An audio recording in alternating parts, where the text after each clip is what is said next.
ആരെങ്കിലും ചിന്തിച്ചിട്ടുണ്ടോ 2040 ആകുമ്പോൾ എന്തായിരിക്കും ഇന്ത്യയുടെ ഒരു സൈനിക ശക്തി എന്ന് പറയുന്നത്?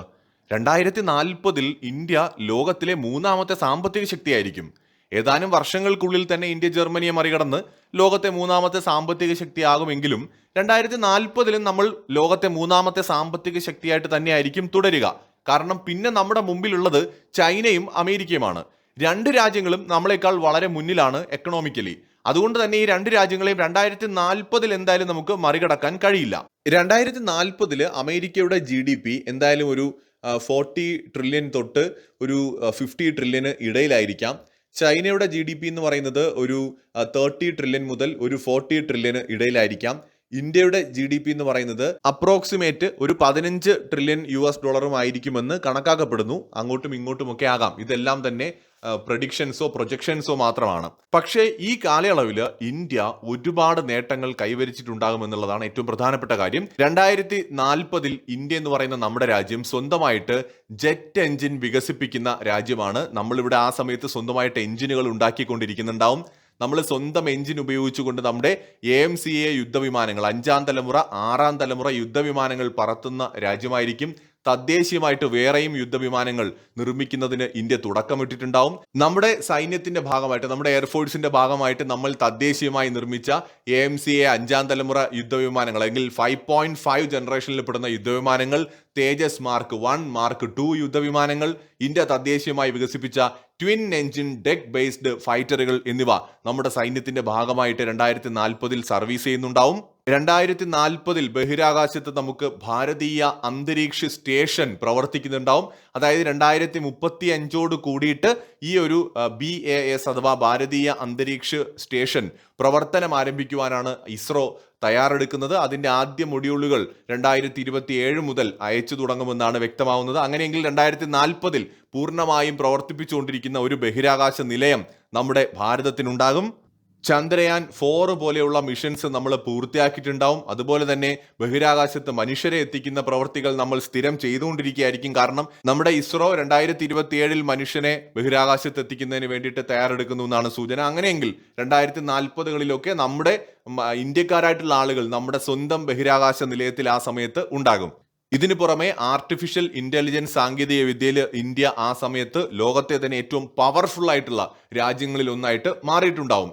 2040 ഇന്ത്യയുടെ സൈനിക ശക്തിയെക്കുറിച്ച് അറിയുമ്പോൾ തന്നെ മറ്റൊരു കാര്യം കൂടി പറയാം. 2030 കൂടി തന്നെ ഇന്ത്യ ലോകത്തെ മൂന്നാമത്തെ സാമ്പത്തിക ശക്തിയാകുമെന്ന് വ്യക്തമായി കഴിഞ്ഞു. അങ്ങനെ വരുമ്പോൾ രാജ്യത്തോടൊപ്പം നമുക്കും സാമ്പത്തികമായി വളരാൻ സാധിക്കും. അതിന് നല്ല സാധ്യതകളും അവസരങ്ങളും നമ്മൾ ഉപയോഗപ്പെടുത്തണം. അതിനുവേണ്ടി ബിസിനസ് ഒന്നും തുടങ്ങണമെന്നൊന്നുമില്ല. ഇന്ത്യയിലെ തന്നെ 500ഓളം കമ്പനികളിൽ നിന്ന് ഏറ്റവും കൂടുതൽ ലാഭമുണ്ടാക്കുന്ന ലാഭവിഹിതം ഇൻവെസ്റ്റേഴ്സിന് നൽകുന്ന 50ഓളം കമ്പനികളിൽ നമുക്ക് ഷെയർ ഹോൾഡർ ആകാം. അതിനുവേണ്ടി ഇപ്പോൾ പഞ്ചാബ് നാഷണൽ ബാങ്കും മെറ്റ് ലൈഫും ചേർന്നുള്ള PNB മെറ്റ് ലൈഫ് പുതിയൊരു അവസരം ഒരുക്കുന്നുണ്ട്. അവരുടെ BSE 500 dividend leaders 50 index fund എന്ന NFOയിൽ ഈ വരുന്ന ജനുവരി 30 വരെ ഇൻവെസ്റ്റ് ചെയ്യാം. ഇതിന്റെ ഡീറ്റെയിൽസ് അറിയുവാനുള്ള ലിങ്ക് ഞാൻ ഈ വീഡിയോയുടെ ഡിസ്ക്രിപ്ഷനിലും കമന്റിലും കൊടുക്കുന്നുണ്ട്. ഇവിടെ കയറി ഈ അവസരം എന്താണെന്ന് മനസ്സിലാക്കുക. ഇൻവെസ്റ്റ് ചെയ്യണമോ വേണ്ടയോ എന്നുള്ളത് നിങ്ങൾക്ക് തീരുമാനിക്കാം. നിങ്ങൾക്ക് യോജിക്കുന്നതാണെങ്കിൽ നിക്ഷേപം നടത്താം. മലയാളത്തിൽ തന്നെ കോൾ ബാക്ക് റിക്വസ്റ്റ് ചെയ്യാം. ഇനി എന്നിട്ടും സംശയം മാറിയില്ലെങ്കിൽ അവരുടെ ഏജന്റ് വീട്ടിൽ വന്ന് സംസാരിക്കുകയും ചെയ്യുന്നതിനുള്ള സൗകര്യമുണ്ട്. ഈ NFOയുടെ ഇൻഡെക്സ് കഴിഞ്ഞ 5 മുതൽ 7 വർഷങ്ങളിലായിട്ട് ഓരോ വർഷവും ശരാശരി 31.1%, 23.1% വീതം റിട്ടേൺ നൽകിയിട്ടുണ്ട്. അതായത് ബാങ്കിൽ നിന്നൊക്കെ നമുക്ക് കിട്ടുന്ന 5-6% കൂടുതൽ ഇവിടെ ലഭിക്കുന്നുണ്ട്. ഇവിടെ NAV 10 രൂപയാണ്. നിങ്ങൾ പ്രതിമാസം അടയ്ക്കുന്ന തുകയുടെ 120 ഇരട്ടി വരുന്ന ലൈഫ് കവർ ലഭിക്കുന്നതിനോടൊപ്പം വർഷത്തിൽ 2.5 ലക്ഷം വരെ നിക്ഷേപിച്ചാലും കിട്ടുന്ന ലാഭത്തിന് ടാക്സ് ഉണ്ടായിരിക്കുകയില്ല. പ്രവാസികൾക്കൊക്കെ കഴിയുമെങ്കിൽ മാസം 18,000 രൂപയൊക്കെ വെച്ച് ഇൻവെസ്റ്റ് ചെയ്താൽ 2 കോടിയൊക്കെ റിട്ടേൺ സാധ്യത ഇവിടെ പറയുന്നുണ്ട്. പിന്നെ ഇവിടെ 5 വർഷം ലോക്കിംഗ് പീരീഡ് ഉള്ള കാര്യം ഓർമ്മിപ്പിക്കുന്നു. അതുകൊണ്ട് അത്രയ്ക്കും കാലം തുടർച്ചയായി മാറ്റിവെക്കാൻ കഴിയുന്ന തുക തിരഞ്ഞെടുക്കുക. അപ്പോൾ ജനുവരി 30 വരെയാണ് ഈ അവസരമുള്ളത്. അതായത് ഇനി 14 ദിവസം കൂടിയേ ബാക്കിയുള്ളൂ. നിങ്ങൾക്ക് ഇതേക്കുറിച്ച് മനസ്സിലാക്കാനുള്ള വെരിഫൈഡ് ആയിട്ടുള്ള ലിങ്ക് ഞാൻ വീഡിയോയുടെ ഡിസ്ക്രിപ്ഷനിലും കമന്റിലും കൊടുക്കുന്നുണ്ട്. അല്ലെങ്കിൽ സ്ക്രീനിൽ കാണുന്ന QR കോഡ് സ്കാൻ ചെയ്താലും മതി. എന്നിട്ട് നിങ്ങൾക്ക് താല്പര്യമുണ്ടെങ്കിൽ മാത്രം ഇൻവെസ്റ്റ് ചെയ്താൽ മതിയാകും. എന്തായാലും ലിങ്കിൽ പോയി ഇതേക്കുറിച്ചൊന്ന് അറിഞ്ഞിരിക്കുക. 2040 എന്തായാലും ഇന്ത്യയുടെ പോപ്പുലേഷൻ 1.6 ബില്യൺ എങ്കിലും ആയിട്ടുണ്ടാവും. അതായത് 160 കോടി പിന്നിടാനുള്ള സാധ്യതയൊക്കെ നിലനിൽക്കുന്നുണ്ട്. ലോകത്തെ ഏറ്റവും വലിയ കൺസ്യൂമേഴ്സ് ഉള്ള രാജ്യമായിട്ട് ഇന്ത്യ മാറും. ഏറ്റവും വലിയ യങ് വർക്ക് ഫോഴ്സ് ഉള്ള രാജ്യമായിട്ട് ഇന്ത്യ മാറിയിട്ടുണ്ടാവും. ടെക്നോളജി രംഗത്ത് ഇന്ത്യ ഒരു മേജർ പവർ ആയിരിക്കും ലോകത്ത്. ഒരുപക്ഷെ ഇന്നത്തെ ചൈനയൊക്കെ പോലെ IT, AI, robotics, manufacturing, heavy industry ഇതിലെല്ലാം ഇന്ത്യ മുന്നിലായിരിക്കും. Space, defence technology, renewable energy, smart infrastructure ഈ കാര്യത്തിലൊക്കെ ഇന്ത്യ വളരെ മുന്നിലായിരിക്കും. 15 ലക്ഷത്തിലധികം ആക്റ്റീവായിട്ടുള്ള സൈനികരുള്ള ലോകത്തെ ഏറ്റവും വലിയ സൈന്യങ്ങളിൽ ഒന്നായിട്ട് ഇന്ത്യ തുടരും. ഇന്ത്യയുടെ എല്ലാ ആയുധങ്ങളിലും ഒരു ആർട്ടിഫിഷ്യൽ ഇന്റലിജൻസ് ടച്ച് ആ സമയത്ത് ഉണ്ടായിരിക്കും. നെക്സ്റ്റ് ജനറേഷൻ ടാങ്കുകൾ, ആർട്ടിലറി, AI എനാബിൾഡ് ആയിട്ടുള്ള ഇൻഫൻട്രി സിസ്റ്റംസ്, സ്വാം ഡ്രോൺസ് ഇതെല്ലാം ഇന്ത്യൻ സൈന്യത്തിന്റെ ഭാഗമായിരിക്കും. മെജോറിറ്റി ആയുധങ്ങളും ഇന്ത്യ തദ്ദേശീയമായിട്ടായിരിക്കും ആ സമയത്ത് നിർമ്മിക്കുക. ഇന്ത്യയുടെ കൈവശമുള്ള എയർക്രാഫ്റ്റുകളെല്ലാം തന്നെ വളരെ അത്യാധുനികമായിട്ടുള്ളവ ആയിരിക്കും. അതും തദ്ദേശീയമായിട്ട് നിർമ്മിക്കുന്നവയോടൊപ്പം തന്നെ ചിലപ്പോൾ ഇന്ത്യയുടെ കൈവശം Su-57 ഉണ്ടാകാനുള്ള സാധ്യതയും ആ സമയത്തുണ്ട്. AMCA പ്രോഗ്രാമിനോടൊപ്പം തന്നെ താൽക്കാലികമായിട്ട് ഇന്ത്യ 10, 40, 60 Su-57 എയർക്രാഫ്റ്റുകൾ വാങ്ങാനുള്ള സാധ്യത നിലവിലുണ്ട്. 2030 അതിനു മുന്നേ ആയിട്ട് തന്നെയോ അത്തരം ഒരു തീരുമാനം ചിലപ്പോൾ എടുത്തേക്കാം. അങ്ങനെയെങ്കിൽ തദ്ദേശീയമായിട്ട് ഇന്ത്യ ഉപയോഗിക്കുന്ന ആയുധങ്ങളോടൊപ്പം 2040 റഷ്യൻ യുദ്ധവിമാനങ്ങളും ഇന്ത്യൻ സൈന്യത്തിന്റെ ഭാഗമായിട്ട് ഉണ്ടാകും. 5ാം തലമുറ ഡ്രോണുകളും ഒരുപക്ഷെ 6ാം തലമുറ ഡ്രോണുകളും 2040 ഇന്ത്യൻ സൈന്യത്തിന്റെ ഭാഗമായിട്ടുണ്ടാകും. ഘാതകടക്കമുള്ള ഡ്രോണുകളുടെ മാസ് പ്രൊഡക്ഷൻ അപ്പോഴേക്കും ഇന്ത്യ നടത്തിയിട്ടുണ്ടാവും. ലോകത്തെ അത്യാധുനികമായിട്ടുള്ള മുങ്ങിക്കപ്പലുകളും യുദ്ധക്കപ്പലുകളും ആ സമയത്ത് ഇന്ത്യയുടെ കൈവശമുണ്ടാകും. ഇന്ത്യയുടെ എയർക്രാഫ്റ്റ് കരിയറുകളുടെ എണ്ണം 3, 4 ആയിട്ട് 2040 മാറിയിട്ടുണ്ടാകും.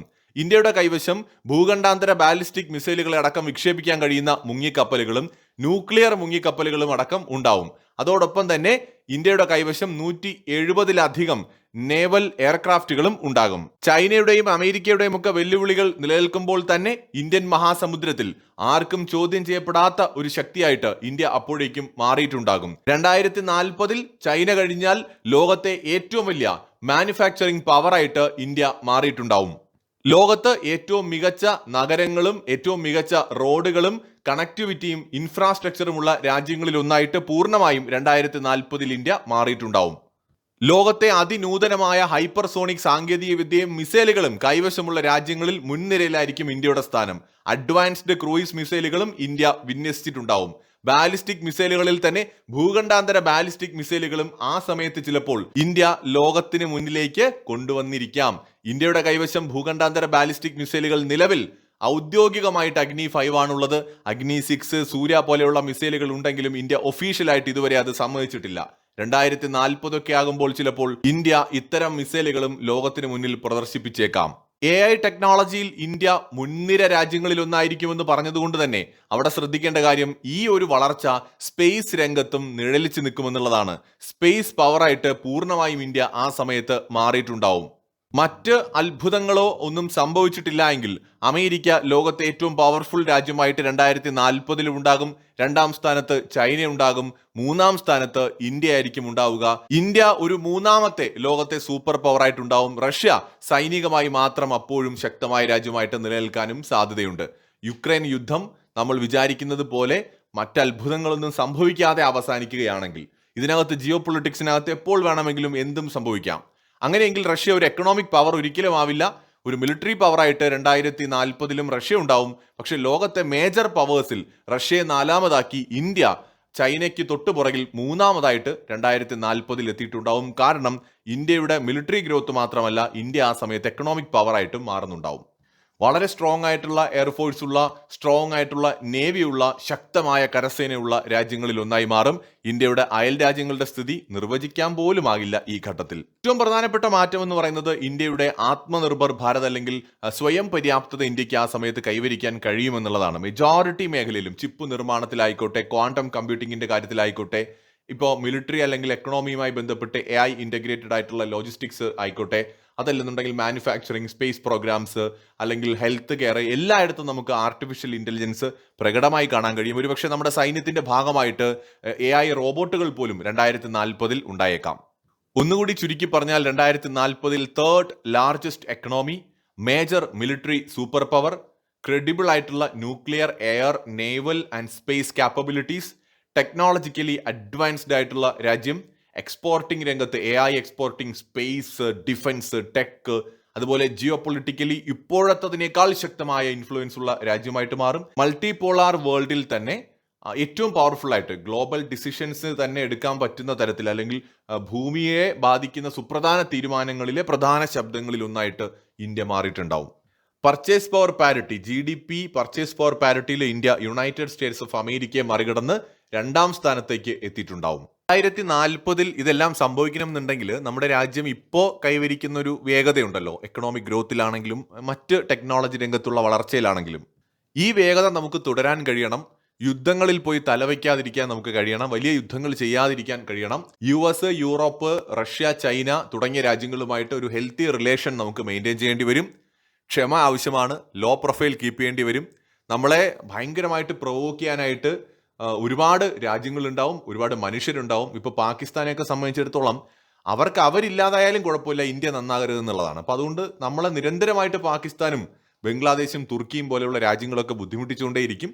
ഇതിനെയൊക്കെ അതിജീവിച്ച് നമ്മുടെ വളർച്ചയിലും എക്കണോമിക് ഗ്രോത്തിലും ഫോക്കസ് ചെയ്ത് നമ്മൾ മുന്നോട്ട് ഇതേപോലെ പോവുകയാണെന്നുണ്ടെങ്കിൽ 2040 ഇന്ത്യ എന്ന് പറയുന്നത് ഒരുപക്ഷെ ഇന്നത്തെ ചൈന എക്കണോമിക്കലി എത്ര സ്ട്രോങ് ആണോ അതുപോലെ സ്ട്രോങ് ആകാൻ കഴിയുന്ന ഒരു രാജ്യമാണ്.